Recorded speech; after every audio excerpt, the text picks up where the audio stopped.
My name is MataJi, and I have been a Kundalini teacher for about 19 years.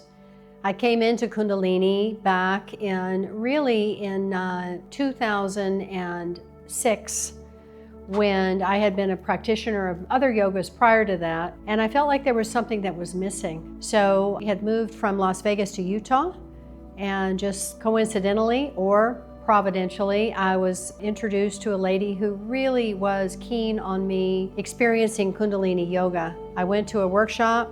I couldn't believe what I experienced. I signed up the next day and I've been going strong ever since. It really provides such a complete aspect of focus and tools to focus with my mind, strengthening my body, really great for overall aging process, which I like to refer to as saging. And being a woman, it has been profound in supporting me in the transition of the sacred feminine that's coming really very much forward at this time on the planet. My name is Bree. I am 27. My name is Danielle Lampert. I am a yoga teacher currently. I've been teaching for 2.5 years, and I'm also a bartender some nights, make some extra cash.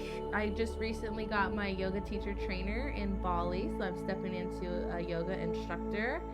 And now I am here also receiving my Kundalini certificate through the Kundalini Sanctuary with MataJi. Kundalini has been a very big part of my life since about 2019, and I've kind of dabbled here and there. And I did my first yoga teacher training in Southern California in 2021, just in Vinyasa and Hatha styles.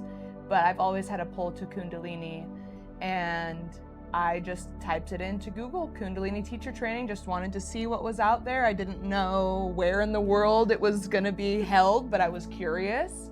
And it said Las Vegas, and that's only an hour and 40 minutes from where I live. So it was so divinely orchestrated, and I just booked it right then and there back in October, and we started with our training in February, right? Yes. Yeah. So I had it booked for about 6 months before coming here. I know it's a part of my journey, and I am so humbled and grateful to be here. So my name is Esposito, and I am 48 years old, and I'm a meditation teacher. I host events, I hold sacred spaces. My name's Heather Chevalier. I'm 50 years old, formal professional dancer in town. Now I've been a valet on the Strip for 15 years. So what inspired me to do this training is to deepen my Kundalini practice. For myself, but also as a teacher, so that's why I'm taking another training.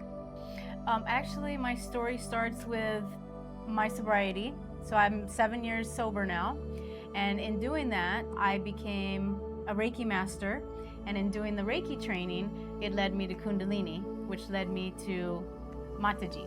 I think in Kundalini, when I practice, I feel like I experience myself in a way that I would say I rediscover some parts of myself that I forgotten. I keep hidden.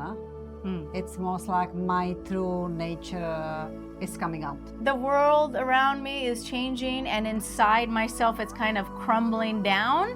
So layers of myself are unfolding and showing up.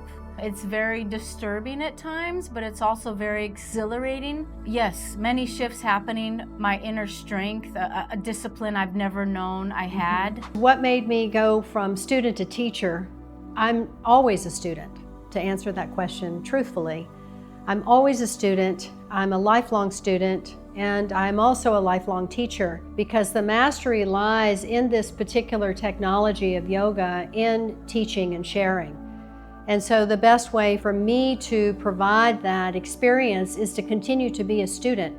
And we have an expression known as beginner's mind. And so when we can really align with the fact that we never stop learning, we never stop growing, we never stop having new experiences and new opportunities. And that also means more stuff to let go of. So I need personally to have a technology or tools, a discipline, a guidance system to be able to do that. And the Kundalini Yoga and meditation provides all of that for me. Hi, I'm Shelly. I'm a yogi in training and a spiritual guide. Hello, I'm Stacy. I'm 38 and I am here at the Kundalini Sanctuary Learning to become a yoga teacher. Like I mentioned, I recently just left a career. It was all I've known professionally for the last 20 years of my life. I've always managed people in a retail space, specifically here on the Strip. And I have literally, like almost to the day, I just let my team know that I'm no longer going to be their manager. And so I'm moving into real estate full-time and also teaching full-time. So that was a huge shift for me. So the person that I was for the first 50 years of my life was just a wild, crazy party girl, rock and roll, sex, drugs. I mean, I just really was living my life in what I thought was to the max. And it was actually very depleting. And at the age of 50, I had a complete nervous breakdown from that and physical breakdown. So I'm very grateful that I've had that experience of being in that dynamic of a very much type A personality. I love life. I love to live my life in a very large way. But this, again, my yoga is my foundation and grounding cornerstone, that I can still be a wild and crazy lady or whatever, but I'm definitely much more refined, much more sophisticated, a lot more intelligent, and I am sober, and I'm really grateful for that. The breakthroughs that are provided through my personal practice and direct application, because this is an experiential yoga. It's not about me reading a book or having a sense of a transmission from another teacher to me. It's a self-initiation, it's a self-activation. And when that happens, which it happens on the daily, there's some sort of a shift, some sort of a aha. It's not like huge dynamics of that, although my life certainly has had pivotal points of that happening. But when I have a daily practice, which I do, every time that I go to sit on my mat, sit in my sacred space, I have a revelation of some sort. And usually it's a very creative revelation.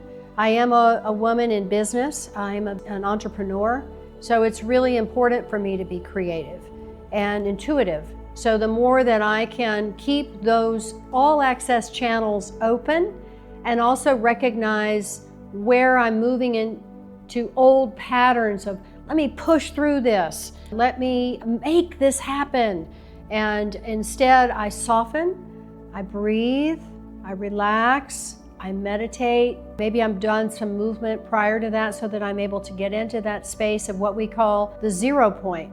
And when I'm in that space, that experience of that 0 point, it's incredibly creative and very motivating and inspiring. So Kundalini is an energy. It is a Shakti energy, meaning it is a feminine energy. It's a creative energy. It sits at the base of our spines and around the sacrum. It is an energy that is important to access in a way that is guided, and also in a way that it rises so that you can contain this, what we call lightning in a bottle. It's an extremely powerful energy.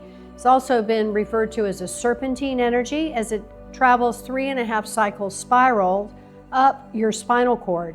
And when that happens, you start to have an activation of the nervous system becoming stronger, of your, what we call the chakras, which are these flower vortices that run along the spinal column of energy, as well as physical. And all of this starts to come online in a way that you have a heightened experience of feeling. Sometimes emotions come through. It's just really this powerful, powerful experience of feeling alive. This is an ancient practice, and it's a living legacy of a practice. It is a tantric practice, meaning that there are multiple schools of these spiritual disciplines known as yoga, mind, body, spirit, that are woven into one aspect of tradition. And this tradition is primarily known as Kundalini Yoga and meditation. It originates from, generally speaking, the East India area, but it's very, very, very old. We really don't know how exactly old that it is, but there's mystery there. Usually with the very ancient traditions, there's not a lot of resource backup as far as scientific facts. But we do know, because of the archaeology that has been discovered and just the history research, that Kundalini Yoga has existed for at least 2,000 years, if not more. Again, it is a tantric practice, meaning that there are many traditions woven into one practice. It is an occult practice, meaning that it's an applied yogic science, it's an applied spiritual discipline, and that there are, in a sense, powers that can be generated through this practice of the technology of Kundalini Yoga and meditation. We have what we refer to in this tradition, the golden chain. And the golden chain are teachers, the enlightened ones that have existed way before us, and they're in this living lineage. It's like a golden stream or a river that has existed beyond time and space before us. And then we take our place within this living lineage as the guru, because in this time of the Aquarian age, we are the guru. It's no longer about having to go and be initiated. You can initiate yourself. You can self-activate yourself.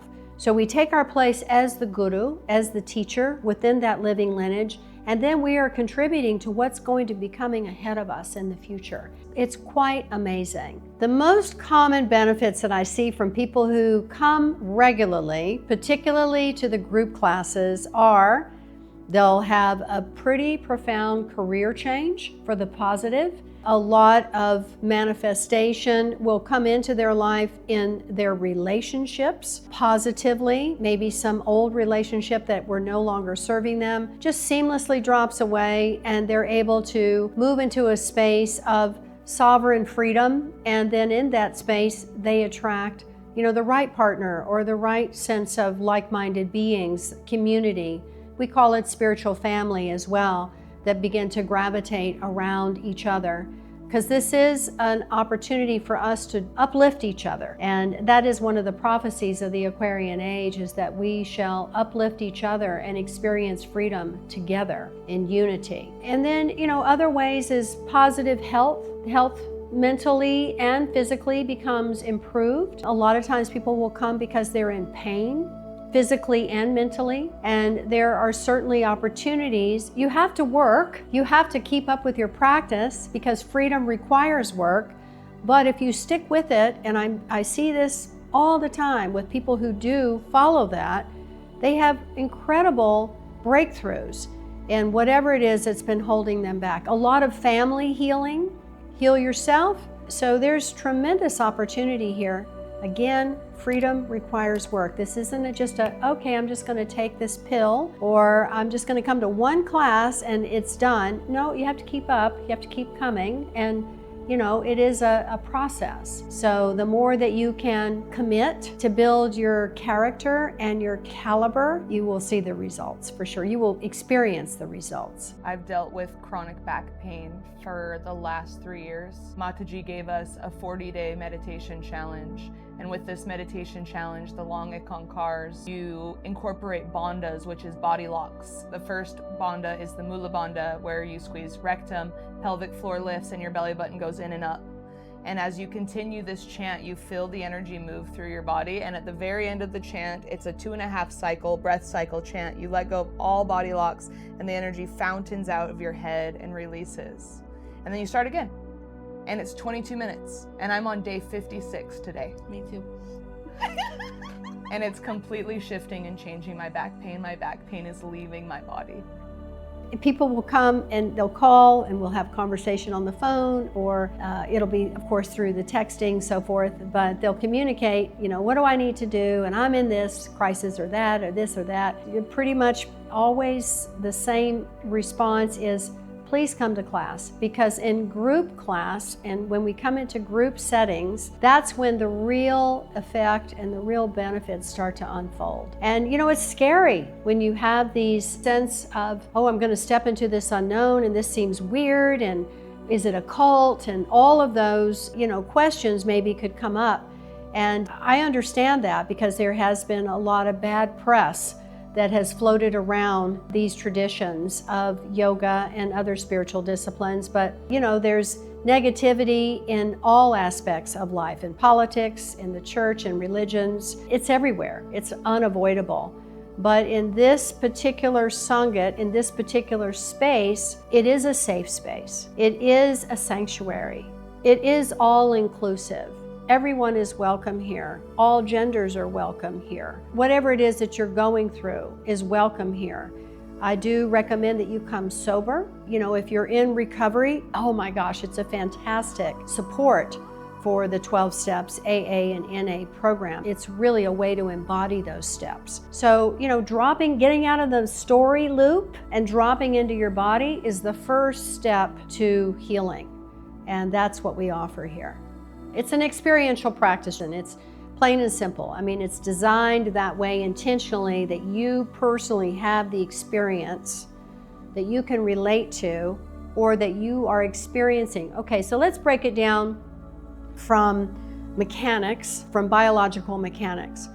We have what we know now as neural pathways in the brain. These neural pathways in the brain are also affected by the same type of neural pathways in the body from the nervous system, where we've experienced, let's go with the example of experiencing trauma. It imprints on a cellular level in our bodies. And when we apply this yogic science, it's an application, meaning you're practicing, you're doing your arms in a certain way, you're breathing in a certain way, you're chanting a certain way. Your focus is very clearly directed to clear obstacles, to create new neural pathways. And when you start to create these new neural pathways, the imprint of the trauma begins to soften because you're blasting, literally. It's such a quantum thing. It's so powerful. It's really effective quite immediately. In fact, we have an expression, you'll have an immediate self-exalted experience. And when that happens, the trauma imprints start to soften. You start to implant or download, place new neural pathways, new vibrations, because it's all frequency and it's all vibrational medicine. And then you start to have an experience of, oh, that's no longer bothering me, or I don't feel so heavy with depression of worrying, thinking, or mired in the story of what happened in the past, or I'm not anxious about what could happen in the future. You're here present. You're in this present moment. It's a huge stress relief. It's a huge recalibration of the energy of stress into vitality, which you always have vitality. Vitality is your natural nature in the body. It exists all around the heart. And when it becomes depleted from lack of stress management, and there's lots of different ways that happens, when you start to replenish the vitality, you really do feel better. You feel something. And often though, they get nervous about that. They get kind of freaked out, like, because their norm is to always feel bad, or if I start to feel good, oh my gosh, something bad's gonna happen. And yeah, that's just part of the process of rewiring those neural pathways so that they start to fire in a way that's much more empowering and creating that sense of freedom from those old storylines that maybe your parents taught you that. Maybe it's an ancestral lineage, old story, an old program. And it starts to clear and soften, and you have a whole new experience that comes in. It's pretty amazing. And it typically happens pretty fast. Whether you're ready or not, you will be brought here when you're ready. Yeah. Even if you don't know it. Because the alignment of the timing, how to make a time for this type of program, like I was very hesitant. How am I gonna have time? How will I show up to all this training? Yeah. How will I work around my life, my job, my family, my kids? And somehow it all falls into place. I have no idea how. But once you make that decision, that commitment to better yourself, It's there. it's there. It will all fall into place. It's just miraculous. It really is. If you come regularly to class, such as one time a week, you set an intention to come one time a week, and you come for 90 days, that's 3 months. So you're coming to approximately 21 days of classes. You will start to notice that your behavior, traits, and patterns are changing. You will. And of course, I'm always here to have conversations about it.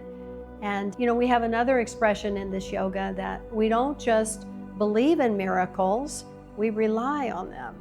So I'm 68, I'll be 69 this August. And my process, again, as a woman, postmenopausal, moving into my saging time of eldership, putting my crown on. I'm not a crone, but I'm wearing the corona. I have this sense of lightening and expanding. I have a lot to share because I have a pretty big wisdom bank, and I'm also very, very open, and I want to share. So, the grandmother medicine, all of those aspects of maternal love and caring and wisdom, they're here, and I'm very willing to share. My grandchildren call me Tutu, which is Hawaiian for grandmother. And it's quite an honor for me to be in that position of eldership and to be a teacher in these amazing times. Yes, it's very chaotic, but there are more and more of us who are saying, I don't believe that, what you're trying to shove down my throat or, up my ass, however you want to, whichever port it's coming into. I don't believe that, and what I believe is my truth, and I'm ready to speak my truth, and I am speaking my truth, and I have support from my like-minded friends and beings that surround myself with, and we're in this arm in arm. We're like this. I don't have anyone in front of me or behind me or above me or below me. We're all side by side. So I am not going to stop. I have no plans of stopping. I do hope to reach 100. I hope to go beyond that, actually. I would love to be a centenarian. I have no idea what that looks like. But I do have a very healthy lifestyle, and I'm pretty relaxed about it all. I'm really not rigid about anything. I think that's important to note. I have an authentic practice. I have a daily practice, but I go about it in a very relaxed manner. Age is changing. The concept of aging is definitely changing. There's so many of us women that have come forward now at this time that are moving through these cycles of initiation with the perimenopause and the menopause and the postmenopause. It's become a big, big topic of conversation. And this yoga fits right into it. It's a beautiful practice to align with the saging process. I offer specific immersion courses known as teacher's training or just simple personal development courses. I'm associated with Yoga Alliance, which is a worldwide global organization for recognizing certifications, so that if you were to go to a gym or you were to go into more of a corporate setting, you have a professional certificate that you can show as your experience to be able to provide that service for them and be paid for it. I also do a lot of other immersion courses on just creating concept and experience of how to meditate, what the process of meditation looks like, how to move through as a woman, how to move through the different aspects of the cycles of your life as a woman. I mean, there are a lot of different approaches that we can create for creativity. We can have immersive courses on that. But it's important to have these immersive courses so that you can take time and really commit to something that's like maybe a 3-weekend type of a course, or in the teacher's training, weekends over like just under a 6-month time. So we're building the experience, and it's a real bonding experience as well. In the training courses that I offer, I'm very generous in that there's always a textbook or some sort of print material that you receive as part of your experience to take home with you as a continued resource. We do things online as well as in person, so it's hybrid offering usually, and I just stay in close contact with the students who do decide to join these particular types of courses that I offer as a mentor. I'm always available for that in the interim of afterwards or even during.